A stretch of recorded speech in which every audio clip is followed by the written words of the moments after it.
ఒకటి కాదు రెండు కాదు ఏకంగా 20 లక్షల డ్రోన్లు 20 లక్షల డ్రోన్లు ఆకాశంలో రివ్వున ఎగురుతూ వారి గగనతలంపై దాడి చేస్తే ఏ రకంగా ఉంటుందో ఊహించుకోవచ్చు. బహుశా నేను ఈ విషయం చెప్తుంటే ఎవరి మీద ఈ దాడి చేయబోతున్నారనే సందేహం మీకు కలగకమానదు. చిన్నపాటి డ్రోన్లతో రష్యాను ఉక్కిరిబిక్కిరి చేసి స్పైడర్ వెబ్ దాడితో రష్యాను గడగడలాడించిన ఉక్రెయిన్పై ఇప్పుడు రష్యా ప్రతీకార దాడులకు తెగబడే అవకాశం కనిపిస్తుంది. ప్రధానంగా 20 లక్షల డ్రోన్లను ఉత్పత్తి చేయడం ద్వారా రష్యా ఈ భీకర యుద్ధానికి తెరలేపబోతోంది. ముఖ్యంగా ఉక్రెయిన్కు మరొక 1,00,000 డ్రోన్ల సహాయం చేస్తామంటూ బ్రిటన్ ప్రకటించిన నేపథ్యంలో ఇక రష్యా కూడా ఏమాత్రం తీసిపోకుండా స్కెచ్ వేస్తోంది. ఉక్రెయిన్పై భారీ దాడులకు సన్నద్ధమవుతోంది.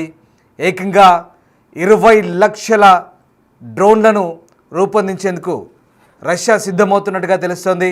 2024లో మిలియన్ డ్రోన్లను ఉక్రెయిన్ ఉత్పత్తి చేసింది. అలాగే ఇతర పశ్చిమ దేశాల సహాయం కూడా తీసుకుంటుంది. ఇప్పుడు రష్యా అంతకు మించే చేయాలని భావిస్తోంది. అదే పనిలో భాగంగా రష్యా కూడా ధీటైన జవాబు చెప్పే అవకాశం కనిపిస్తోంది. హై ఇంపాక్ట్ డ్రోన్ దాడి తర్వాత రష్యా తేరుకుంది. వెంటనే ఉక్రెయిన్పై భారీ దాడులకు సిద్ధమవుతుంది. ఇప్పటికే ఉక్రెయిన్ రష్యా మధ్య భీకర యుద్ధం కొనసాగుతుంది. ఉక్రెయిన్పై డ్రోన్లు మిసైల్స్తో రష్యా దాడులు కొనసాగిస్తుంది. వరుస దాడులతో ఉక్రెయిన్ వణికిపోతుంది. ఓవైపు యుద్ధం చేస్తూనే భారీగా ఆయుధాలు సిద్ధం చేస్తుంది రష్యా. 20 లక్షల హై టెక్నాలజీ డ్రోన్లను కూడా ఉత్పత్తి చేయాలని నిర్ణయించుకున్నట్టుగా తెలుస్తుంది. రష్యా చర్యను ఉక్రెయిన్ నిఘా సంస్థ బయటపెట్టింది. నిజమే, ఎందుకంటే 1,00,000 డ్రోన్లను బ్రిటన్ నుంచి అలాగే ఇతర పశ్చిమ దేశాల నుంచి డ్రోన్లను ఆయుధ సామాగ్రిని సమకూర్చుకుంటున్న ఉక్రెయిన్ను దెబ్బ కొట్టాలంటే ఇక తాము కూడా అలాంటి హై ఇంపాక్ట్ డ్రోన్లను ఉత్పత్తి చేసి ఉక్రెయిన్ దెబ్బ కొట్టాలని రష్యా భావిస్తుంది. అందులో భాగంగానే ఒకటి కాదు రెండు కాదు ఏకంగా 2 మిలియన్ డ్రోన్లు అంటే 20 లక్షల డ్రోన్లను ఉత్పత్తి చేసి ఉక్రెయిన్ పైకి వదలాలని చూస్తుంది. ఒకసారి ఊహించుకోండి, తేనెటీగలు కందిరీగల మాదిరిగా ఉక్రెయిన్ భూభాగంలో రష్యన్ డ్రోన్లు కనుక విహరిస్తే ఎంతటి భయానక ఉత్పాతం తలెత్తుందో ఒకసారి మనం అర్థం చేసుకోవచ్చు. యుద్ధంలో ఉక్రెయిన్ వినియోగిస్తున్నటువంటి ఫస్ట్ పర్సన్ వ్యూ డ్రోన్లని రష్యా ఉత్పత్తి చేయబోతోంది. తక్కువ బడ్జెట్తో డ్రోన్లను రూపొందించే ఉక్రెయిన్ను మించి ఇప్పుడు రష్యా కూడా అలాంటి డ్రోన్లను ఉత్పత్తి చేయబోతోంది. ఫస్ట్ పర్సన్ వ్యూ డ్రోన్లను వాడాలని కూడా నిర్ణయించినట్టుగా తెలుస్తుంది. ఇక డ్రోన్ల వర్షపాతం కురిపించబోతుందంటే అవునని అనిపిస్తోంది. మరోవైపు క్రిమియన్ బ్రిడ్జ్ పేల్చివేత, వరుసగా డ్రోన్ల దాడితో ఒక్కసారిగా రష్యా అప్రమత్తమవుతున్న పరిస్థితి కనబడుతుంది. నిజంగా ఒకసారి ఉక్రెయిన్ చేసిన spider web operation spider web పౌటినా అంటారు. ఈ సంకేత నామంతో ఉక్రెయిన్ భద్రతా విభాగం SBU అత్యంత రహస్యంగా దాదాపు 18 నెలల పాటు ప్రణాళిక రచించి ఈ మెగా ఆపరేషన్ అమలు చేసింది.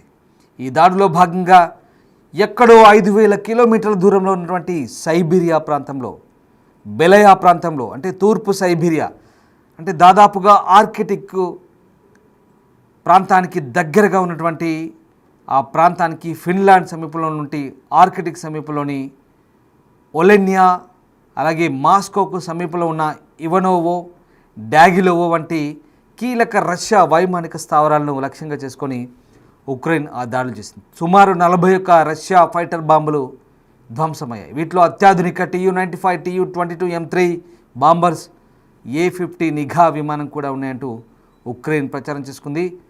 ఇంకా ఉక్రెయిన్ జరిపిన ఈ అత్యంత విధ్వంసకర డ్రోన్ దాడి చరిత్రలో నిలిచిపోతుంది. ఎందుకంటే చాలా చౌకైన అత్యంత అధునాతనమైనటువంటి ఈ డ్రోన్లు రష్యాను ఉక్కిరిబిక్కిరి చేశాయి. అసలు ప్రపంచమే నివ్వెరపోయింది, ప్రపంచమే ఆశ్చర్యపోయింది. ఉక్రెయిన్ చేసిన ఈ డ్రోన్ దాడుల్ని రష్యా నిఘా సంస్థలు పసిగట్టలేకపోయాయి. మరొక ఆశ్చర్యకరమైన విషయం ఏంటంటే ఏకంగా రష్యన్ నిఘా సంస్థ కార్యాలయం పక్క నుంచే ఈ దాడులు జరపడం, మరి ఇది రక్షణ రంగ నిపుణులను కూడా అసలు ఆశ్చర్యపరిచేలా చేసింది. సైబీరియాలోని ఇర్కుట్స్క్ ప్రాంతంలో స్రిద్నీ గ్రామంగా చెప్తున్నారు. ఈ గ్రామంలో ఈ సైనిక స్థావరంపై డ్రోన్ దాడి జరిగిన విషయాన్ని రష్యా గవర్నర్ స్వయంగా ధృవీకరించారు.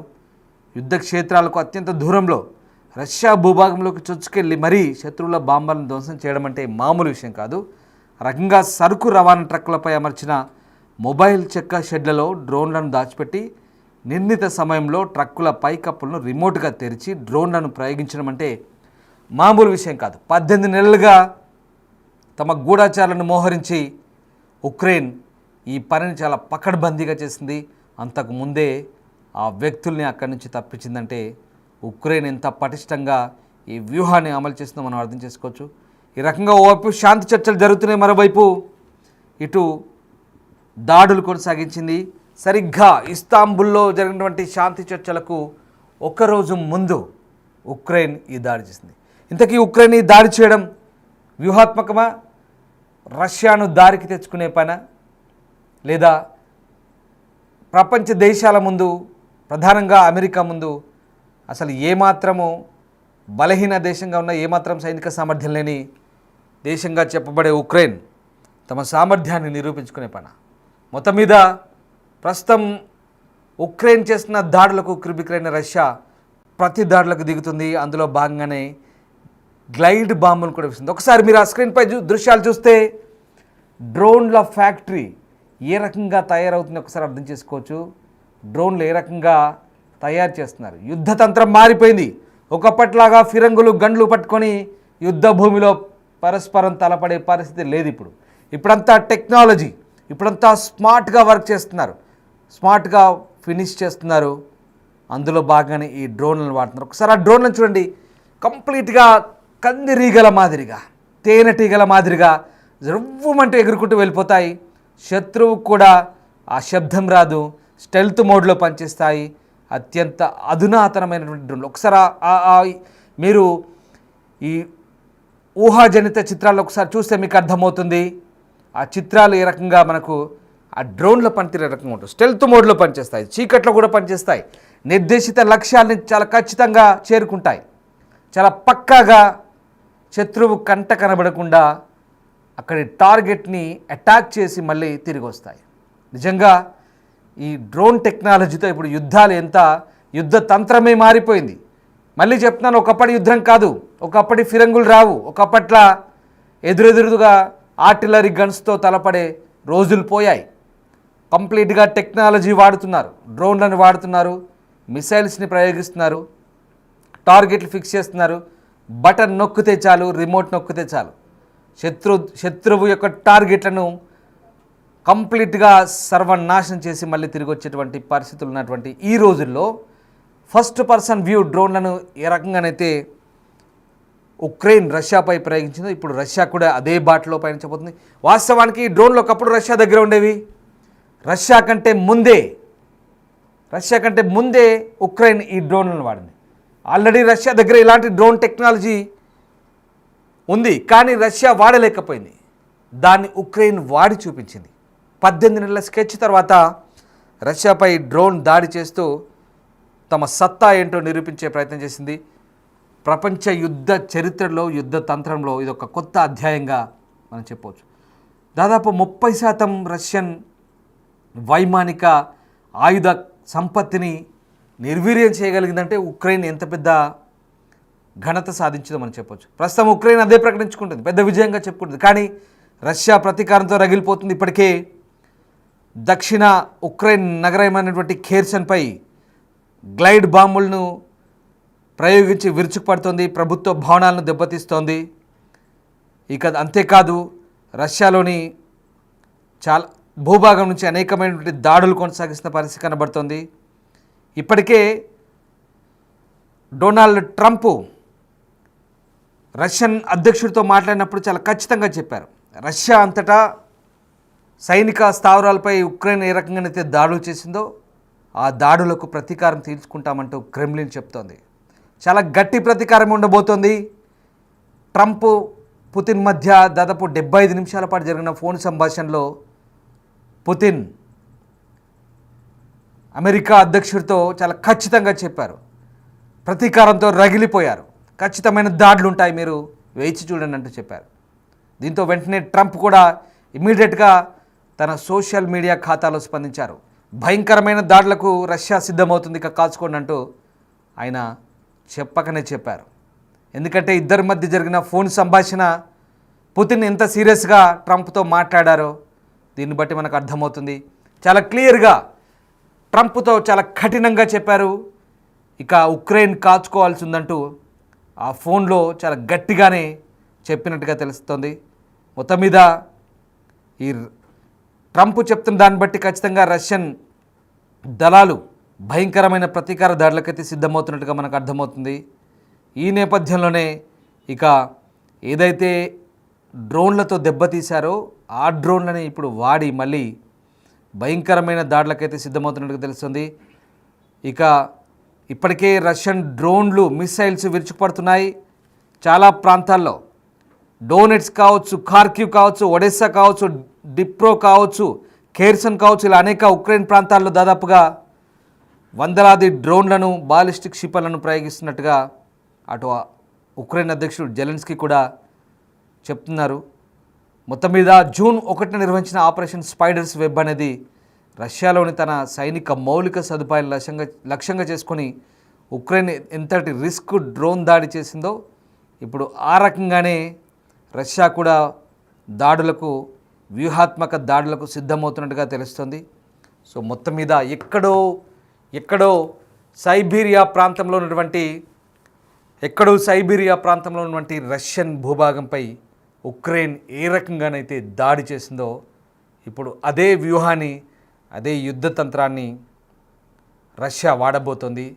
ప్రధానంగా ఉక్రెయిన్ భూభాగంలోకి వాస్తవానికి రష్యాతో పోలిస్తే ఉక్రెయిన్ ఏమాత్రము సరిపోదు. రష్యన్ సైనిక బలగం ముందు, సైనిక సామర్థ్యం ముందు ఏ రకంగా ఉక్రెయిన్ అసలు సమవుజ్జి కాదు. కానీ కొన్ని పశ్చిమ దేశాలు, ముఖ్యంగా నాటో సభ్య దేశాలు, అమెరికాతో సహా 2022 ఫిబ్రవరిలో ప్రారంభమైన ఈ యుద్ధాన్ని ఇప్పటి వరకు నడిపిస్తున్నాయి. అసలు నార్త్ అట్లాంటిక్ అలయన్స్, నాటోగా చెప్పబడే ఈ 32 సభ్య దేశాలు ఏర్పడ్డాయే సోవియట్ యూనియన్కు వ్యతిరేకంగా, రష్యాకు వ్యతిరేకంగా ఏర్పడి కంప్లీట్గా రష్యాకు వ్యతిరేకంగా పనిచేసేందుకే ఇప్పుడు పనిచేస్తున్నాయి, ఉక్రెయిన్కు మద్దతు ఇస్తున్నాయి. ప్రస్తుతం ఈ యుద్ధాన్ని నాటో దేశాలు దగ్గరుండి మరీ నడిపిస్తున్నాయంటే అవునని అనిపిస్తుంది. ఉక్రెయిన్కు పూర్తి స్థాయి సైనిక సహకారాన్ని అందిస్తూ ఈ నాటో దేశాలే రష్యాపై యుద్ధాన్ని నడిపిస్తున్నాయనడంలో ఎలాంటి సందేహం లేదు. ప్రస్తుతం ఎక్స్పర్ట్స్ కూడా అదే చెప్తున్న పరిస్థితి కనబడుతోంది. ఈ నేపథ్యంలోనే తాజా దాడులు, రష్యా చేయబోయే మరిన్ని దాడులకు సిద్ధమవ్వాలంటూ ఉక్రెయిన్ హెచ్చరిస్తున్న పరిస్థితి. పుతిన్తో కూడా అదే చెప్పారు ట్రంప్తో అదే చెప్పారు పుతిన్. ఇక భీకర దాడులుంటాయి, ప్రతీకార దాడులుంటాయి, సిద్ధంగా ఉండాలంటూ ఉక్రెయిన్ చెప్తున్న పరిస్థితి కనబడుతుంది. దీన్ని బట్టి రాబోయే రోజుల్లో ఎలాంటి ప్రతీకార దాడులు ఉంటాయి ఒకసారి మనం అర్థం చేసుకోవచ్చు. యుద్ధం ప్రారంభంలోనే 3 ఏళ్ల క్రితం యుద్ధం ప్రారంభమైనప్పుడు దాదాపు కీవ్, ఉక్రెయిన్ రాజధాని కీవ్ వరకు చొచ్చుకొని పోయి తిరిగి వెనక్కి వచ్చినటువంటి రష్యన్ బలగాలకు ఇప్పుడు ఇది పెద్ద విషయమేం కాదు. ఇప్పటికే దాదాపు 1000 కిలోమీటర్ల భూభాగంలోకి చొచ్చుకు వెళ్ళిపోయాయి ఉక్రెయిన్లోకి. ఇప్పుడు రష్యా కనుక ప్రతీకార దాడులకు తెగబడితే ఎంత భయంకరంగా ఉంటుందో ఒకసారి అర్థం చేసుకోవచ్చు. ఒకసారి మీరు ఊహించుకోండి, లక్షలాది డ్రోన్లు అలా రివ్వున తేనెటీగల మాదిరి ఉక్రెయిన్ భూభాగంలో కనుక అటాక్ చేస్తే ఏ రకంగా ఉంటుందో ఒక్కసారి మనం ఇంగ్లీష్ సినిమా మాదిరిగా, ఒకసారి ఆ దృశ్యాలు చూడండి. ఇది ప్రతీకార ఊహా చిత్రాలు, ఇవి ప్రతీకారాత్మక ఊహా చిత్రాలు. ఏ రకంగా ఉంటుందో ఒక హాలీవుడ్ సినిమా మాదిరిగా భయంకరమైన దాడులకు చేస్తే కనుక నిజంగా ఇది యుద్ధ తంత్రంలో, యుద్ధ చరిత్రలో సరికొత్త అధ్యాయం అని చెప్పాలి. ఏదేమైనా ఇది ఒక వినాశనకరమైన పరిస్థితులకు దారితీస్తుంది తప్ప శాంతికి మాత్రం ఏ రకంగా దోహదపడదు. ఈ అంశాన్ని వ్యూవర్స్కి ఖచ్చితంగా చెప్పదలుచుకున్నాం. మీరు చూస్తున్నాయని కూడా డిస్టర్బింగ్ విజువల్ చూస్తున్నారు బిగ్ టీవీ స్క్రీన్పై. మరొకసారి ఇలాంటి యుద్ధ తంత్రానికి సంబంధించినటువంటి విధ్వంసకర దృశ్యాలు చూపించడం ద్వారా కేవలం అక్కడ జరుగుతున్నటువంటి పరిస్థితుల్ని, అక్కడ ఉన్నటువంటి సిచ్యువేషన్ని మీకు అప్రమత్తత కోసం, అవగాహన కోసం మాత్రమే చెప్పే ప్రయత్నం మాత్రమే చేస్తుంది బిగ్ టీవీ. ఇలాంటి వార్తల్ని, ఇలాంటి దృశ్యాలను చూపించడం ద్వారా మిమ్మల్ని ఆ అంశాలపై అవగాహన కోసం మాత్రమే ఈ పూర్తి స్థాయి సమాచారాన్ని మీకు చెప్పే ప్రయత్నం చేస్తుంది బిగ్ టీవీ.